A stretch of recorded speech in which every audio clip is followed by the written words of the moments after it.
Mga kalingap, mapapansin niyo yung ating gulay.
Pasyalan natin.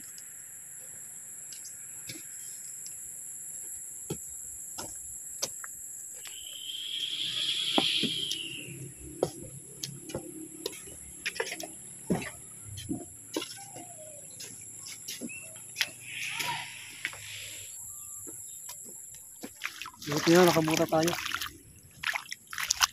Basta ka na yung nagpakakan sila. Patubig. Ganda ng kubo dito, bahay.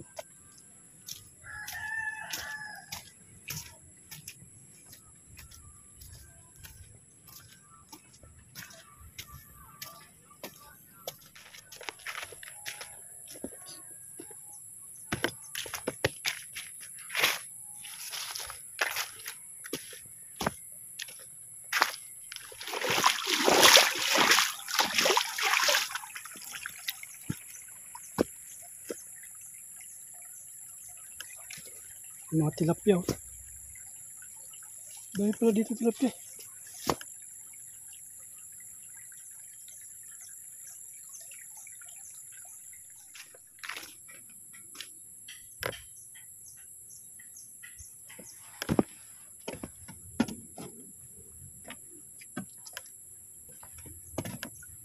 May ikat. Dalag.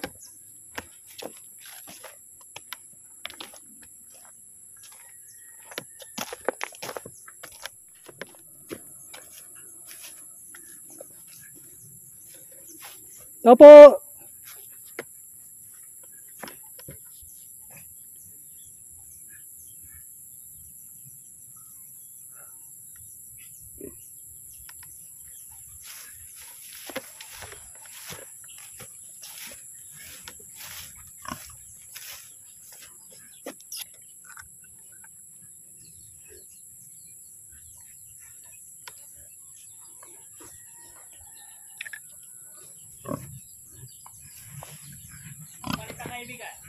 Ito.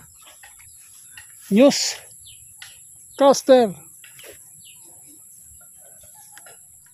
Para kalabaw lang ah. Makain ng damo? Ha? Mga anak na? Oh. Ang bilis naman. Saan? Ito? Ay, mga anak na to?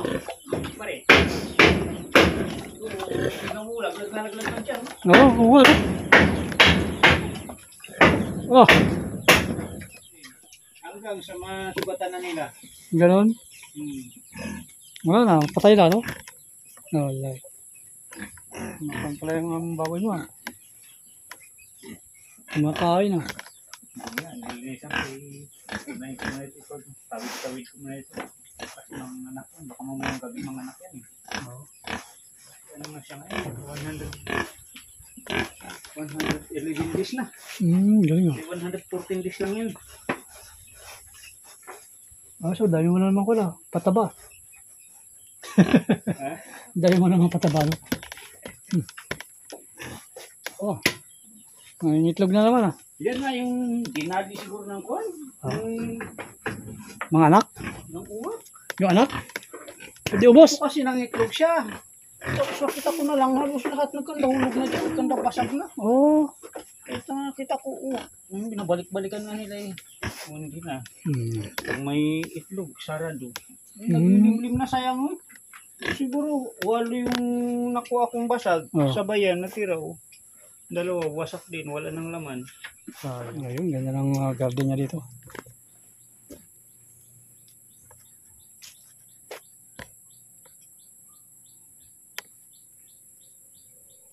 Ayun, oh.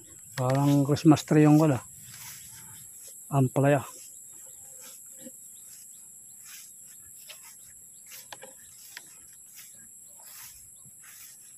Ganda ng kan mo rito, ah. Balag. Ang balag ng sitaw mo. Ang taas, ah.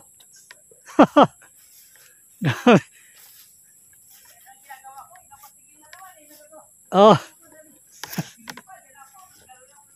Oh, ayos, ah. Solar.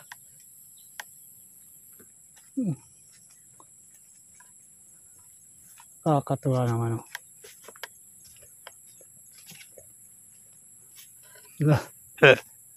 Grabe. Tingnan nga natin. Ganda ng pagkagawa. Sipag talaga ni Kuya. Oh.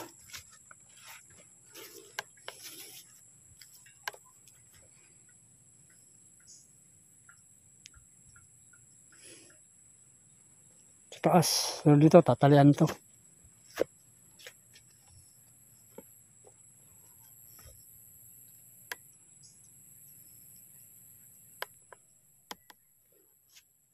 Grabe na kabundukan dito. Oh.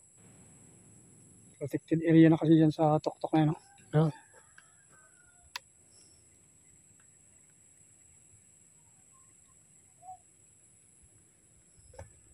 Labas siya, sabay paglingon niya ng ganyan.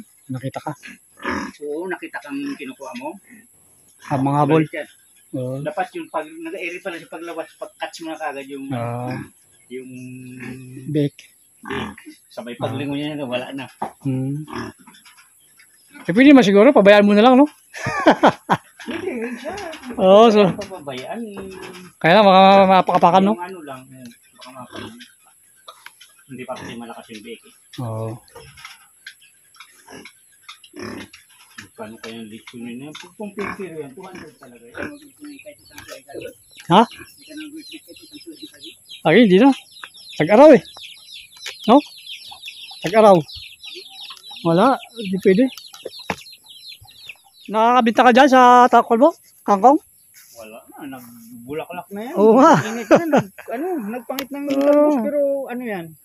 Sayang ano? Gugupitin ko yan. Oo. Medyo mahaba niya, magapalit na naman ako. Oo. Kala mo yung ano sa Saudi, yung ganyan, yung ground orchid nila. Oo. Iba-ibang kulay. Sa mga runabout, makita mo yan, ganda. Mga ganitong December. Sa atin itong ground orchids natin, kuhan, di ba? Yun parang ganyan ang bulaklak niya, oh.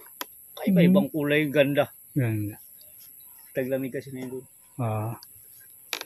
Oo. Ganun boss.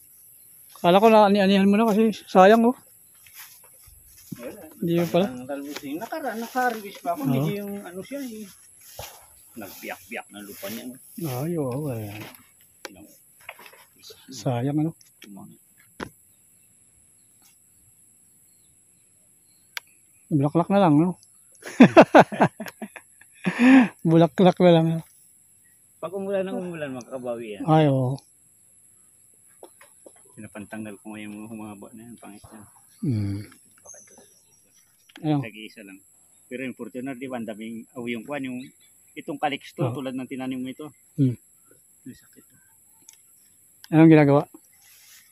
Tatanggal ko yung kwan. Tignan tulad nito. Ah. Yan. Hmm. Isa lang siya. Ito, wala ito. Oo. Pangit. Kailangan yung nag-iisa lang. Ganito. Oo, yan yung pinaka-mayor niya. Hmm. Ganun.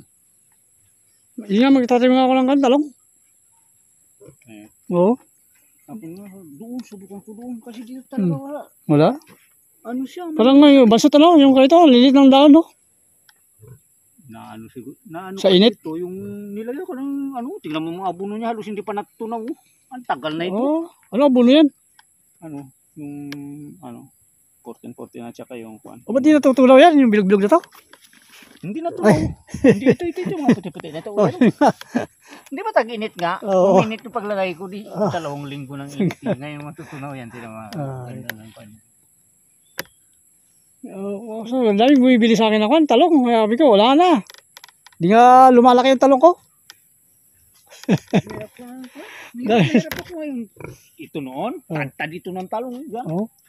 Sako-sako ako magagano. Oo. Kumisan isang sakot kalahati. Oo. Ay magkano lang ang talong noon. 60 na ang pinakamataas. Oo. Bumagsak ng 40 hanggang 35. Oo. Eh ngayon, 50 pwede na, no? Oo. Oo, first class, yung malalaki, yung pang torta. Yun nga ang gusto kong gawin eh, yung wala, di, paano ko kaya gawin yun? Yung ganong kalalaki, no? Compost talaga. Compost. Subukan mo. Yun nga. Yung isang baonan niya, lagyan mo ng compost na Compost. kung siguro mga isang tabo na. Isang tabo. So, ibaon mo yan dyan.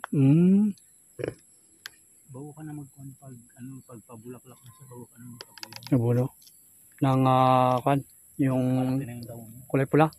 O, ba't yun, parang nalalaglag yung mga na, bulaklak ah. Baka matanda na rin nga. Hindi, bago lang. Baka sa init nga.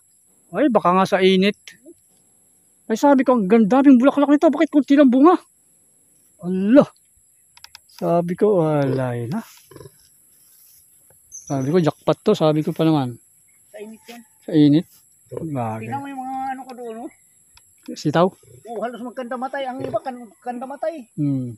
Ay, nilagyan ko urea pa lang yun. Starting urea, ganito pa lang sila. Urea na kamti lang. Kamti. Ay, sa sobrang init, kahit magdilig man ako, napasok na siguro. Ako yung mukha ko, sumusunod na sitaw. Maganda naman yung one eh. Kanya lang starting eh. 70 pa rin ha, 70. Oo, 70. Kung ibababa. Oo. Kasi pa... Ayun, gaganda ng mga no, dumi oh. Pang compost no.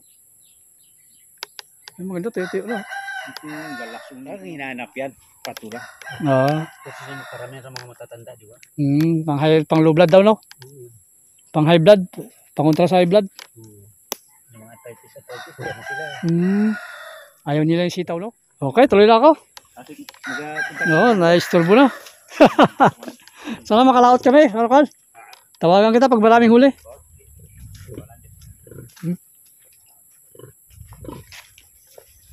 Okay, tara na po. So, kumuha po tayo ng mga tips sa ating kasamahang magbubukid din. No? Tips para paano. So, yung sitaw pala natin, pwede sa sobrang init. Kaya ganun na naglalaglag yung mga dahon o bulaklak pala. Sayang yung sitaw natin, yung daming bulaklak nun. Yung sitaw na ang daming bulaklak pero kukunti ang bunga.